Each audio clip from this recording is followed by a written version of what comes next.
네, 안녕하세요. 반갑습니다. 이정엽입니다.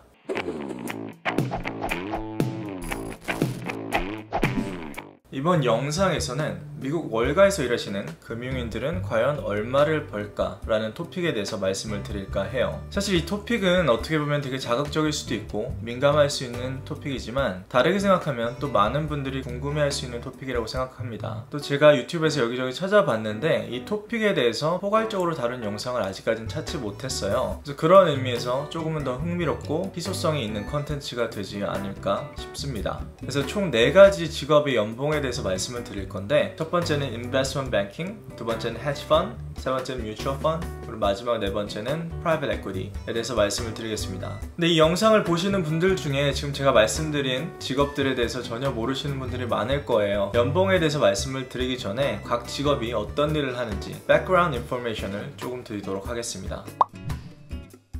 우선 금융하면은 가장 큰 부분이 은행이잖아요. 근데 은행은 크게 2가지 종류가 있습니다. 첫 번째는 산업은행이고 두 번째는 투자은행인데, 여러분들이 생각하시는 은행은 보통 산업은행이에요. 산업은행은 돈을 버는 방법이 대출이자와 저축이자의 차익으로 돈을 버는 구조고요. 제가 말씀드릴 은행은 투자은행입니다. 투자은행에는 크게 4가지 부서가 있어요. 첫 번째는 investment banking, 여기서 일하시는 분들의 연봉은 좀 이따 말씀을 드릴 거고요. 두 번째는 sales and trading, 세 번째는 research, 그리고 마지막으로는 asset management예요. 그래서 각자 어떤 일을 하는지 먼저 간단하게 말씀을 드리면, investment banking에서 일하시는 investment banker는 보통 회사들이 상장을 할 때 상장하는 일을 도와주고요. 아니면은 회사들이 인수합병하는 일을 도와줍니다. 이 부서의 특징은 업무 시간이 굉장히 좋지를 않아요. 그래서 정말 안 좋을 때는 일주일에 100시간 넘게 일할 때도 있다고 합니다. 그런 반면에 또 돈을 가장 많이 주는 부서고요. 그래서 제가 좀 이따가 연봉에 대해서 말씀을 드릴게요. 두 번째는 sales and trading인데, 간단하게 설명을 드리자면 기관들이 주식이나 증권들을 사고 팔 때 그걸 도와주고 수수료를 받는 그런 일을 하는 부서고요. Wolf of Wall Street이라는 영화에서 되게 시끌벅적한 트레이딩 플로어 이런 거 기억나시나요? I want you to deal with your problems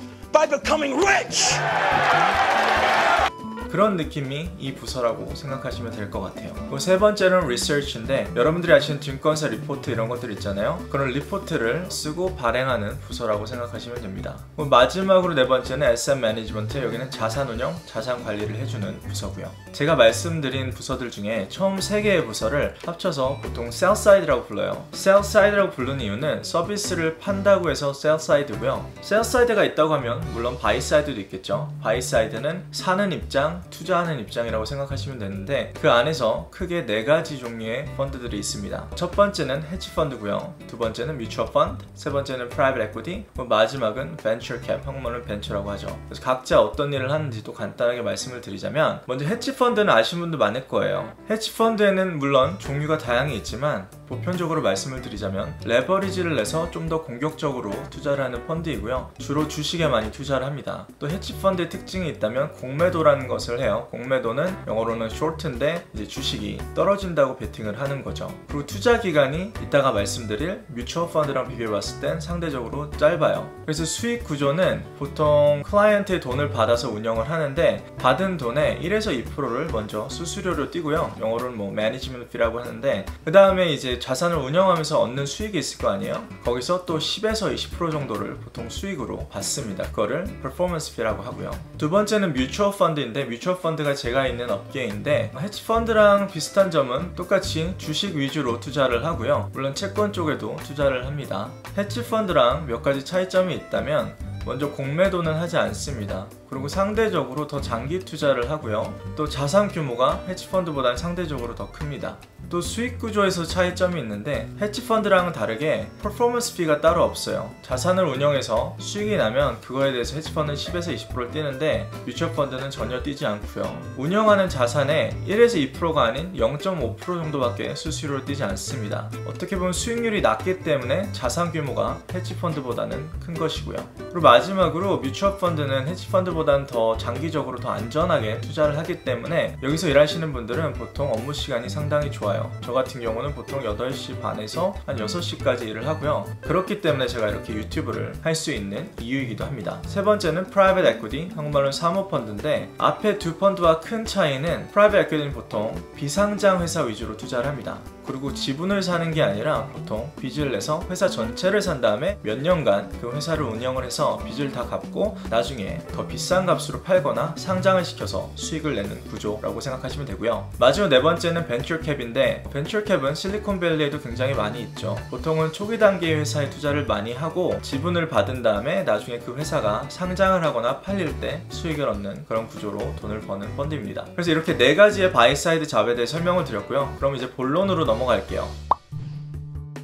첫 번째는 인베스트먼트 뱅킹에서 일하는 인베스트먼트 뱅커의 연봉인데요. 우선 말씀드리기 앞서서 하나 간단하게 말씀을 드리면, 이 자료들은 제가 아는 것들, 그리고 그쪽 업계에 일하시는 지인분들, 그리고 저희 모교인 와튼의 데이터베이스, 그리고 마지막으로 Go Buy Side라는 금융 관련 정보지를 토대로 참고한 수치이고요. 또 이거는 평균이라는 거 말씀드리고 싶어요. 회사마다, 연도마다, 그리고 사람마다 편차가 있다는 점 말씀을 드리고요. 그리고 마지막으로 연차가 높으신 분들은 아무래도 연봉의 레인지가 크기 때문에 저는 1년에서 3년차 위주로 말씀을 드리겠습니다. 일단은 인베스트먼트 뱅킹 부서를 가지고 있는 은행들이 많이 있는데, 큰 은행들 몇 가지를 말씀드리면 Goldman Sachs, Morgan Stanley, JP Morgan, Bank of America, Citi, Barclays 이런 회사들이 있고요. 좀 더 작은, 영어로는 부티크라고 하는데 작은 은행들은 Lazard, Evercore, Centerview, Houlihan Lokey 뭐 이런 회사들이 있어요. 그래서 보통 부티크 회사들이 돈을 좀 더 많이 줍니다. 평균적으로 말씀드리면 이 차트를 보여드릴게요. 1년차 같은 경우에는 연봉이 보통 85,000불 정도 되고요.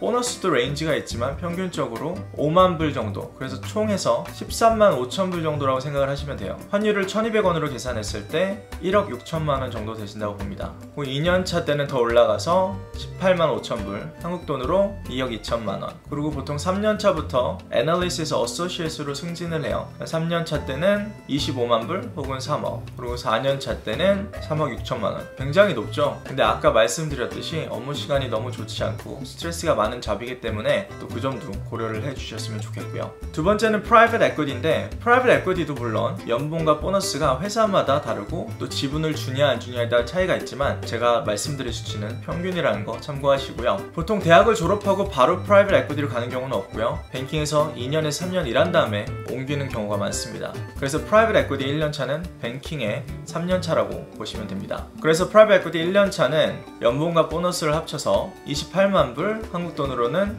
3억 3천만 원을 보시면 되고요. 그리고 2년차는 32만 불, 3억 8천만 원, 그리고 3년차는 36만 불 혹은 4억 3천만 원이라고 보시면 됩니다. 뱅킹이랑 다른 점은 하는 일이 좀 더 능률적이라고 보실 수 있고요. 세 번째는 헤지펀드인데, 여기서부터 말씀드리기가 좀 애매합니다. 그 이유는 뭐냐면, 연봉 같은 경우는 뱅킹이랑 비슷하게 보시면 돼요. 근데 보너스에서 크게 갈립니다. 헤지펀드는 어떻게 보면 굉장히 하이 리스크, 하이 리턴 비즈니스이기 때문에 그 해에 그 펀드가 엄청 잘하면 보너스로 돈을 굉장히 많이 받을 수도 있고요. 만약 그 펀드가 잘 못하면 보너스를 못 받을 수도 있어요. 정말 잘 받으면 몇 년 만에 총 보너스까지 해서 연봉이 10억이 넘는 경우도 있다고 합니다. 헤지펀드 같은 경우는 2년에서 3년 정도 펀드가 실적을 못 내면 문을 닫는 경우도 많고요. 또 거기서 일하시는 분들은 또 운이 나쁘거나 또 실적을 못 내면 잘리는 경우도 많다고 알고 있습니다. 그리고 마지막으로 뮤추얼 펀드인데요. 아까 말씀드렸듯이 헤지펀드보다는 상대적으로 많이 안정적이에요. 그래서 연봉 같은 거는 비슷하지만 보너스 면에서는 확실히 레인지가 적습니다. 보통은 뮤추얼 펀드는 MBA를 졸업하고 많이 가는데, 평균적으로 말씀을 드리면 20만 불에서 40만 불 그 사이라고 보시면 될 것 같아요. 물론 더 많이 버는 곳도 있고요.